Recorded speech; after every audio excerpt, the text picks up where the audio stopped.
Hey everybody, we just finished an interview with Lorna Selley, who was a very interesting guest to talk to, and there was a lot of insightful tips and information in that interview, and we talked about a glimmer in the hollows and the inspirations behind that. I thought it was very good. Chris, how did you find it, despite asking her very tricky questions? And turning up late. Yeah, it turned up slightly late because writing was getting in the way, and then for some reason, I was just asking really deep philosophical questions.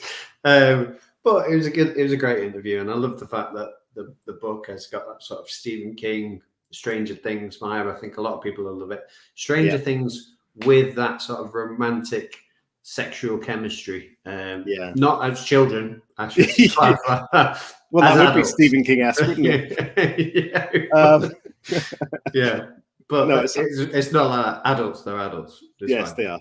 It sounded very, very good, actually. And I think the way she described that, it literally all Netflix shows is that sort of thing. I think she's if she's going for that, we didn't ask that, but she's onto something there. Yeah, it was a great show, guys. I think you should check it out, and it's available on our Substack. The link's somewhere. Just click the link and check it out, and your support will be massively appreciated. If you listen to it on the podcast, you can do that. And that's also on the Substack thing. So you can watch the video on the Substack and you can listen to the podcast there. So if you listen to this on our podcast advert or YouTube advert, and then head to the link and watch the full episode, available now, Chris. Could you let us know what A Glimmer in the Hollows is all about, please?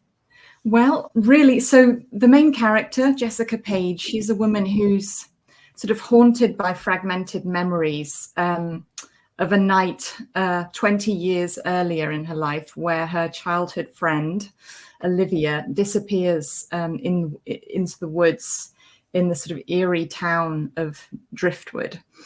And so sort of fast forward 20 years, two feral children show up on her doorstep in the middle of the night during a thunderstorm.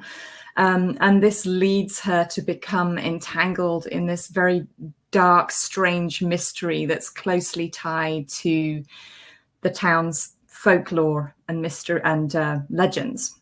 And basically her sort of hero's journey is her unraveling the truth behind this little girl's disappearance. And along the way, she develops a relationship with a writer who she has a long-term obsession with, who is also in town trying to sort of unravel the mysteries of Driftwood. So that's essentially it. Yeah. I'm not sure what I'd do if two feral children knocked on my door in the middle of the night in a thunderstorm. Especially if they looked as strange as they do in my book. Yeah. Man, interesting. So that, as you spoke about earlier, kind of weaves into the sort of landscape in the mountains that you discussed, and like a legend, I guess. So how did you adapt that from something that was real, or was it sort of local legends that you thought about and then created this? There are certainly legends in Appalachia that have fascinated me and that influenced the book, not sort of directly, but that I pulled from. There's so many fascinating things. Like, I don't know if you've heard of the legend of the moon-eyed people, but they're like a race of very short people with sort of eerily pale skin and very bright eyes, who the Cherokee sort of spoke about. It's basically a Cherokee legend. And there's obviously, Mothman.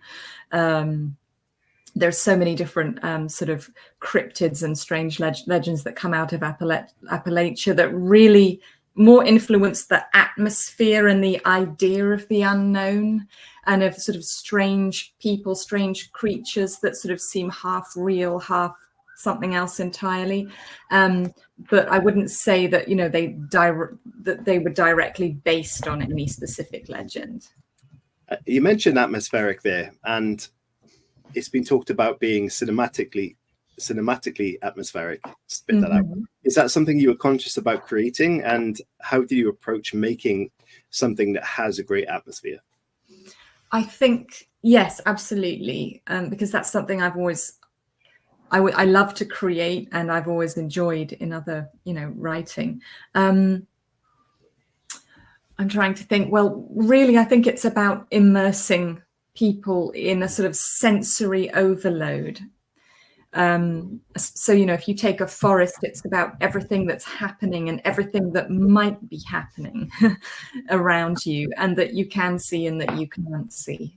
But yeah, it's really about sort of drowning a reader in every possible sensation that might be going, without overwhelming them to the point that it simply becomes a sort of description of the setting. You sort of weave that in as you go along.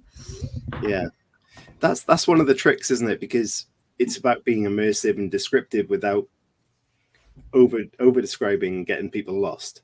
So is there a way that you balance that, or do you have tips on people who might be trying to write in that way? I would say,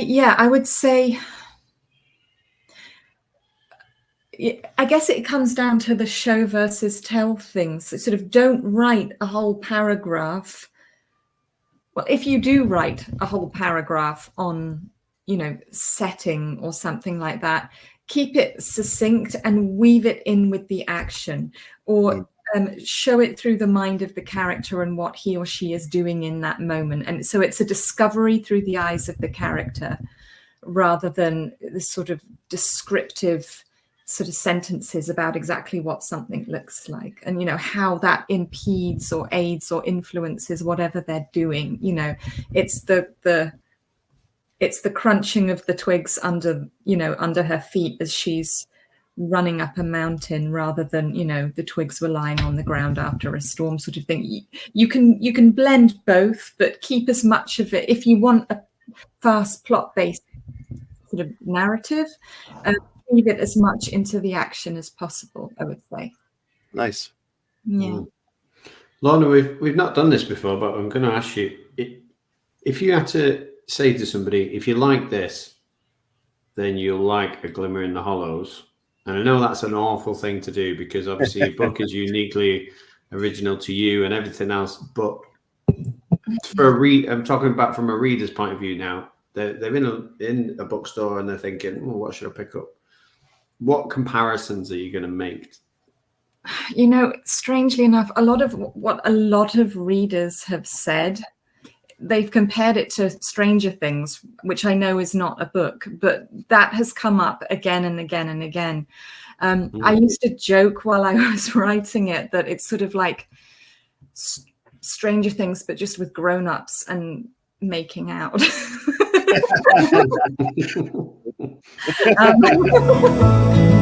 Sounds like it would do very well.